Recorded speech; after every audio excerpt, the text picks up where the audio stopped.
Essentially, you want to create a community for these families and for these kids to, no matter what struggle or challenge they're facing, they'll know where to turn and they know who can help them.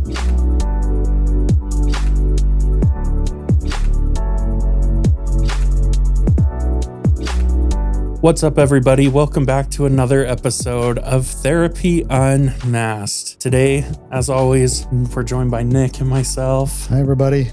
And today we wanted to discuss kind of a newer topic, an important topic most of all, which is a recent nonprofit that Nick has started. And this nonprofit is legit. It is a registered 501c3 in the state of Utah, and it's called the Village Behind the Mask. So Nick, do you want to kind of tell our viewers and our audience and even the people at Ability Innovations about this nonprofit, where the name came from and what's the story behind it? So the Village Behind the Mask is kind of an interesting title because we think about I know that Superman doesn't wear a mask, but when you look and you watch shows like Smallville, it's Smallville that helped Superman become who he is. And that's what we believe about having a child with a disability. It's not just the family that they come from, but all of the people that are involved, their village,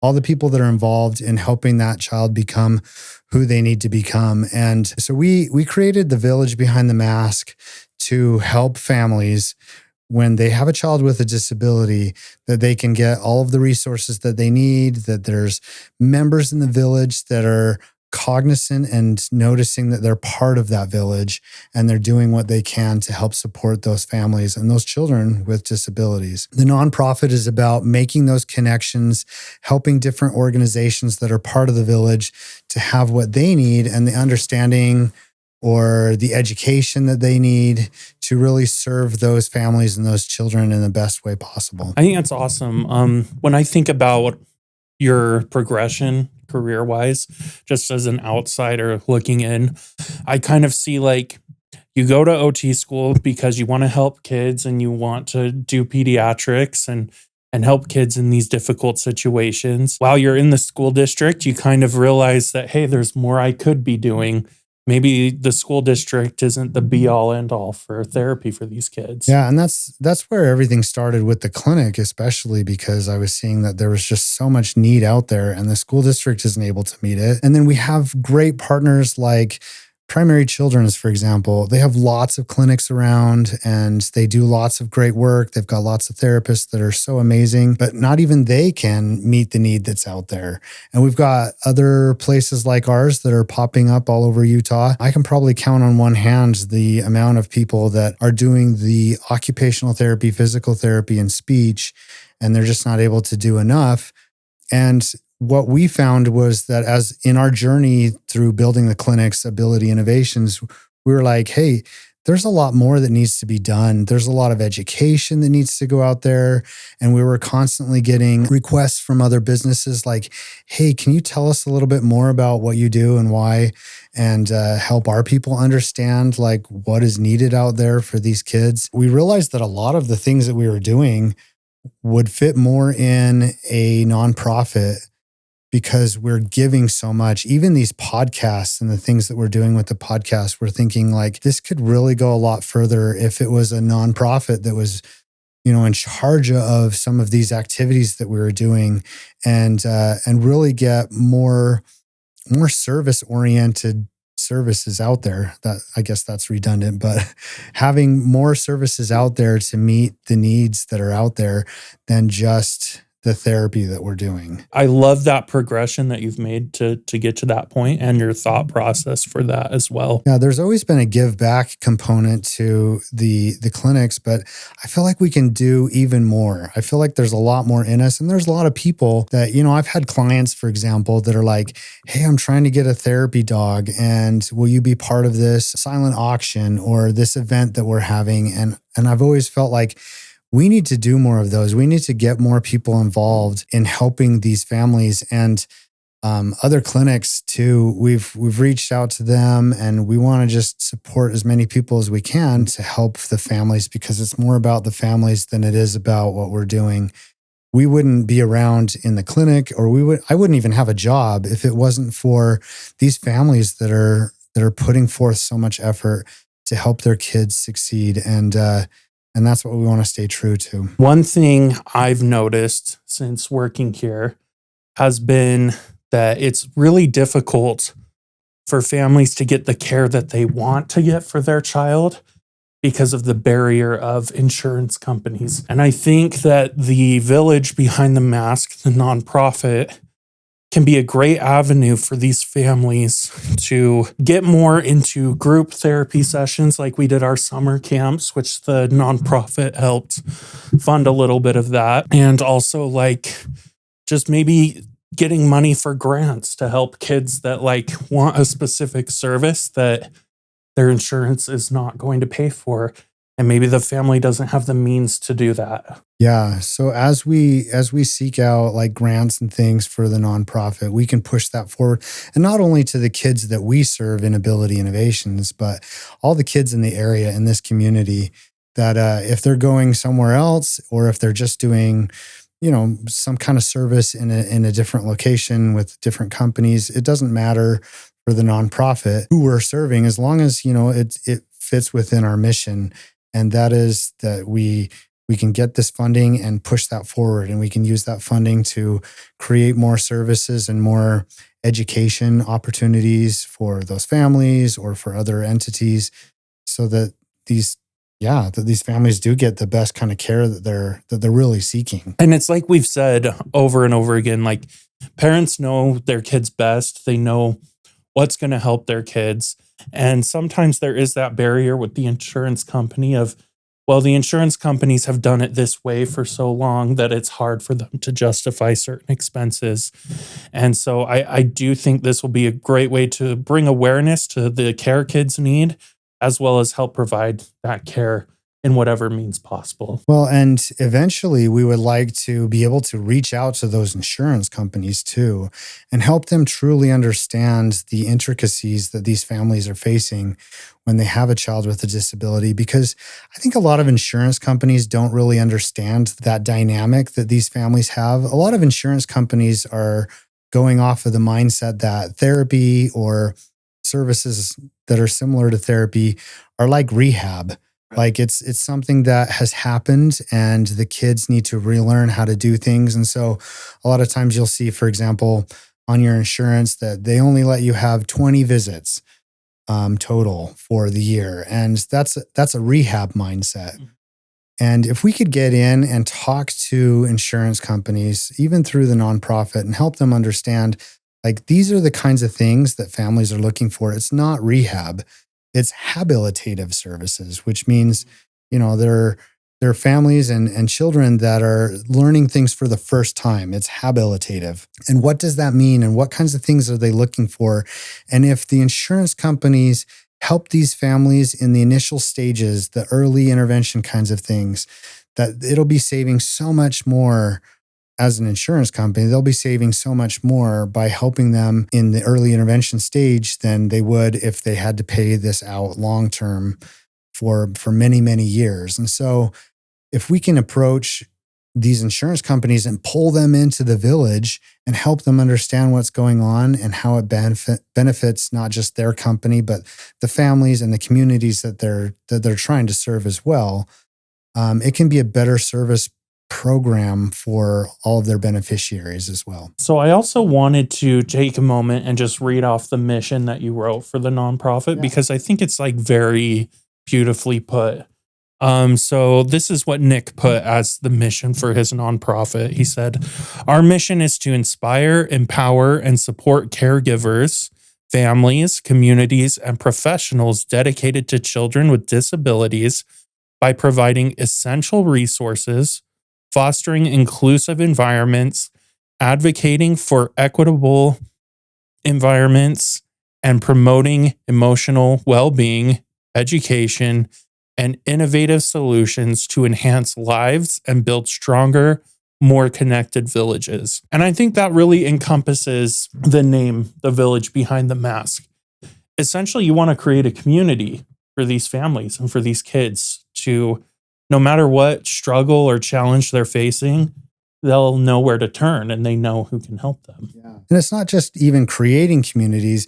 It might be like magnifying their communities, or it might be like adding people into their community that they wouldn't have thought of. For example, if a family is already part of a church group, well, their kids go to church and people in the church group may not know how to interact with their child that has a disability. And they may not have the resources because churches usually aren't set up with professionals or trainings that really help them. And so the Village Behind the Mask could come in and do those trainings.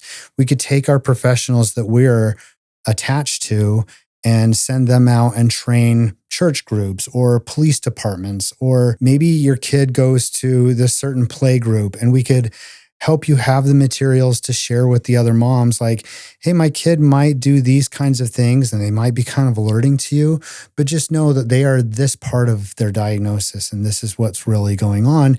And you can help my child by doing these kinds of things, or help your kid know that it's okay if they do this or this. And having those kinds of resources can really like augment what the kid and that family is able to do within their communities that already exist. But then it might be like, I never knew that there was this organization, and we can pull that into their village that they already have, and it can enhance what they're doing in other areas. Like, for example, we're very connected with the Utah Parent Center.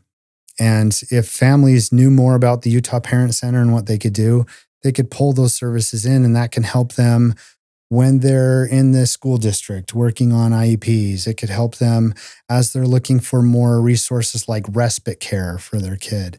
So there's a lot of different things that we can do to really create a community or enhance the community that they're already in. And on the website, thevillagebehindthemask.org, we created a program that has a list of all different kinds of providers and members of your village near you, and you can search it by zip code or city or whatever that may be. And then we have certified village partners, which are people that we've talked to, that we trust, and that we feel align with our values as a nonprofit and boosting these kids up. One of the biggest things that we look for is programs or organizations that really champion kids with disabilities, that they don't see them as needing to be fixed so much as needing to get the resources and the services that they need to really enhance who they really are. Because we know that autistic people, for example, they're not necessarily broken. They just think differently or see the world a little bit differently. And one of the things that I love to tell parents is that, it's right now in our world, it's people with autism, people with neurodiversity that are really making the biggest difference in our world. And I want organizations that see them that way too. Exactly. I mean, you think about the kinds of people that have autism, that have made those big changes. Like, if autism was fixed, and wasn't there, the world would not be as advanced as it is right now. There have been individuals in computing, in space programming, and all these different things that have really pushed the needle forward. Yeah, you think about like what Elon Musk has been able to do. Part of it is because of the way he thinks, and he's readily able to tell people like, I have autism, and yet I'm doing this and this and this. And I think that that's beautiful. And if we can really champion those kind of people that have different views of the world, those are the people that are going to make the biggest difference in the world, because the neurotypical or the people that just think the same, they're not ready for all of the things that are coming up. There's so many things happening right now in the world just with technology and space travel and all those things. But if you can look at it differently, if you see things in a different lens than the majority, then you have a knack for really changing things for the better. And, like, regardless of how you feel about Elon Musk, like politically speaking, you can't really deny like some of the changes and things he's done with his brain. He has helped the whole world. Like you're saying, not everything that he's done has helped everybody, but in the grand scheme of things, he's changed the world significantly. One thing that we did last year as Ability Innovations was the All Abilities Fair. And that came up as a way of showcasing kids talents and abilities to their peers, to their parents, to other people in the community. And it was kind of a fun way of us kind of giving back to the community and the families that we serve. We figured that this year it would be a good idea to let the nonprofit kind of like take the reins on that, because it was pretty much operating the way a nonprofit event would operate. Yeah. And we did that through Ability Innovations. But if the nonprofit is able to take the reins on that, it can mean that this event can get a lot bigger than just Ability Innovations can do. And we can be part of this bigger community. We've got partnerships with a bunch of different groups that are coming in and helping us out with this event that we wouldn't have been able to connect with otherwise. And that means also like part of the village is coming and helping us do this. And I see this program growing. And it's not a program that is meant to generate any kind of income, but at the same time, we're giving so much back to the community that we're in. And we're building awareness for these kids that have these amazing abilities.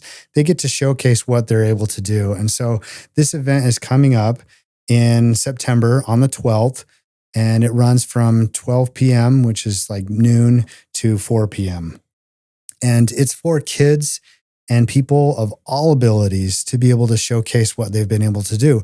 And we know that we have kids that aren't going to take the stage and do the talent show, but maybe they can make a video and show that. Maybe it's artwork that they just want to say, like, look what I'm able to do. I talked to a gentleman the other night that he is a person with autism that sees the world differently, and he's expressing that through photography. So I'm really hoping that we can get one of his pieces that he can showcase in the All Abilities Fair and get a lot of people that are tied to this community, that we can help them see what amazing kids and what amazing families there are in this area. And I just think last year it was very emotional. It was very emotional last year, and it was very beautiful just to see like how much joy these kids had in sharing their talents and sharing their art and things like that.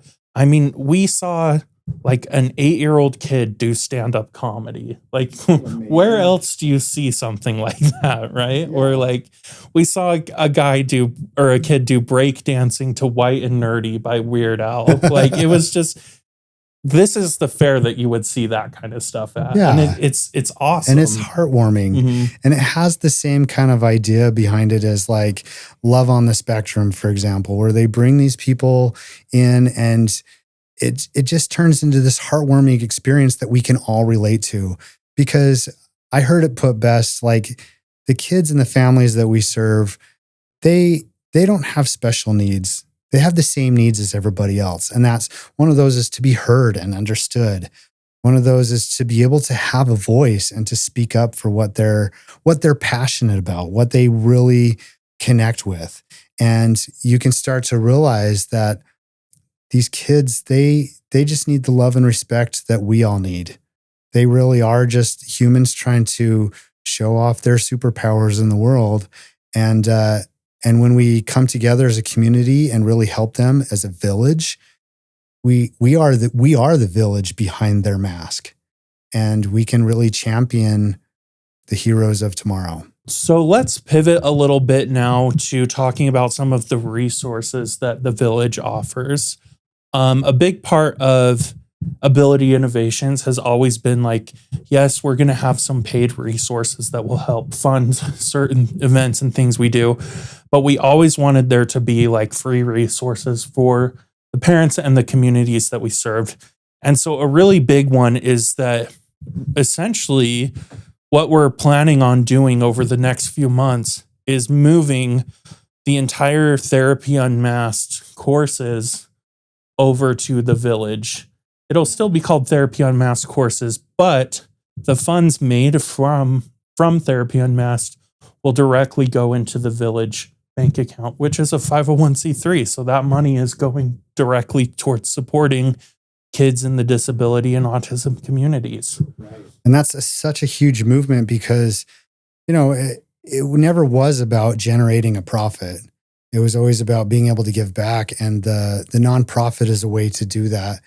And all of these courses and things that we have are trainings for families so that they can do the kind of therapy that they may not be able to get elsewhere. So, like if they live outside of the area, like for example, we have families that have come to us from Evanston, and it's a long drive to come from Evanston all the way down to do therapy at Ability Innovations. But if they can access these kinds of things online and learn a few things, it can get them through these hard times. And they may not be able to learn all of the things that they need, but it's at least something to help them to create the best kind of situation for their child. And all of the resources that are on there, it's a small cost, but it can help in a big way. It can help a lot of families. It can also build up what they're already getting.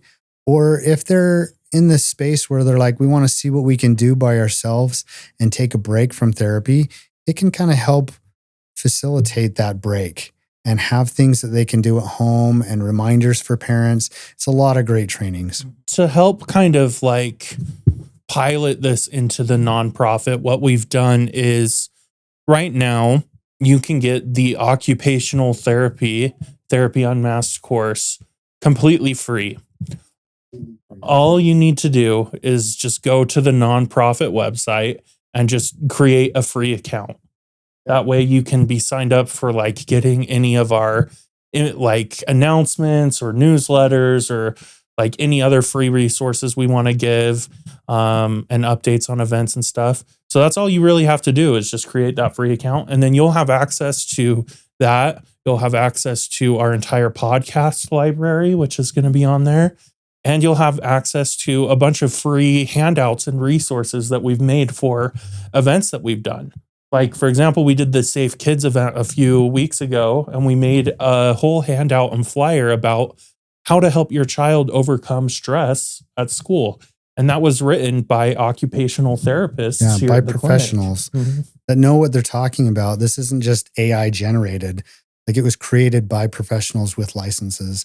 And there's a lot of great things like that. There's going to be workshops coming up too, and events that you can be part of, and you can hear about all those things through that Therapy Unmasked, but also just being a part of the Village Behind the Mask and getting on there. Yep. So it's just thevillage.behindthemask.org. All one word. You can find all that stuff there. We also have this really exciting event coming up that our nonprofit was invited to be a part of, and that's called Kaysville First. I don't know a lot about it, so I'm going to let Nick kind of speak to it. Yeah, so Kaysville First is a really interesting event. It was created by a nonprofit, and getting a bunch of nonprofits and other businesses together to kind of help the community and tell people what they do. We're going to be there. We'll have a booth there, and we'll talk about some of the things that we're trying to do, trying to connect and get the word out about who we are and what we do, along with a lot of other nonprofits that are out there. And, all nonprofits are created as a community service. So like being a nonprofit means that you're serving the community around you in some way, shape, or form. So we're happy to be part of Kaysville First, and we love the idea. I've been to it a couple times. I didn't know that it happens every month, but that's the thing that's great about it. Kaysville First is every month on the first Friday of the month, and you can go out and meet a bunch of the organizations that are part of that. And you can see them every month if they go. Yeah, and if you want to come say hi to me or Nick, we're going to be there on the first Friday. I believe the first one is, so the first one is August 7th, and then there's one in September, the first Friday, and then there's one in October. And I believe that's the last one. So it's just those 3 months. Okay. So yeah, I mean, they obviously can't do them while it's snowing, but yeah, but we're super excited to be a part of that. I mean, the Village Behind the Mask, like, we don't want to be an online only thing. We want to be out there in the community and things like that. Like, we did just do the Kaysville Parade, which was really hot. Yeah. But it was a lot of work and it was really fun. So, yeah, and we got to kind of build up our float right there in the parking lot while we were waiting, and then get out there. And there were so many people at the Kaysville Parade. It was amazing to see the amount of families. And we even saw a lot of faces of people that we already knew, and met a lot of people, and got to give out some little fridge magnets that we had made and some candy. It was fun. Yeah, we want to be a part of the community on all that, and we want to support people in the community. And you can always reach out to us on the website. There's various contact forms of whatever you're looking to do, whether you're looking for like help with grants or like understanding how you can get funding, or whether you're looking for like you're a business and you want to partner up with us and things like that. There's many different forms, and I can link all this in the show notes below. If you have any kind of link to families with disabilities, connect up with us and see what we can help you guys do, see what you can help us do, and be part of the village. So that's all we've got for you today, really. But I just really want to hit home that like Nick has done such great work with Ability Innovations, and he's taking it a step further with this nonprofit. And I just think it's going to be such a great thing for the community. So if you want to join the movement, if you want to join the village, remember, just go to thevillagebehindthemask.org. It will support what we're doing here. It will support kids and families in these communities that need help. And it will help fund like these great events that showcase these kids' skills. Again, if you have any questions about that, feel free to just reach out to us, and everything will be linked below. But other than that, we will see you in the next episode of Therapy Unmasked. Yeah, thanks for tuning in. Goodbye.